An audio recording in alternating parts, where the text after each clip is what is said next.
ঘুরতে এসেছে আমাদের সাথে কি হলো চলুন আপনাদেরকে ব্যাপারটা খুলে বলি। তো বিকাল না হতে হতে আমরা কটা বন্ধু মিলে একটা জায়গায় ঘুরতে যাচ্ছি।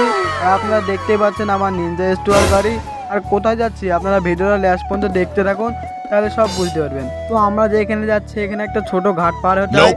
ঘাট পাড়া হয়ে গেছে, আমরা এখন যাচ্ছি। আমরা আমাদের গন্তব্যস্থানে চলে এসেছি। আপনারা দেখতেই পাচ্ছেন চারিদিকে কত পানি আর আবহাওয়াটা কত সুন্দর। আপনারা যদি এখানে আসতে চান আমাকে কমেন্ট করে জানান, আপনাদেরকে জানিয়ে দেবো। আমার বন্ধু বলছে চল বন্ধু সামনে থেকে ঘুরে আসি। আমি বলছি তাই চল। তো সামনে হাঁটতে হাঁটতে একটা নৌকা দেখলাম। নৌকাওয়ালাটাকে সুদাতে বললো 50 টাকা করে লাগবে। আমি বলছি থাক বন্ধু চল সামনে থেকে ঘুরে আসি। তো আপনারা দেখতেই পাচ্ছেন সামনে কত মানুষ আর কত ভিড়। তো আমরা হাঁটতে হাঁটতে চলে এসলাম নিউ দীঘা। নিউ দীঘা একটু হাঁটাহাঁটি করে নেওয়ার পর আমরা চলে যাচ্ছি এখন বাড়ি।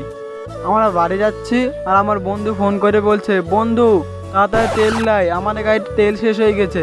আমি ঠিক আছে যাচ্ছি।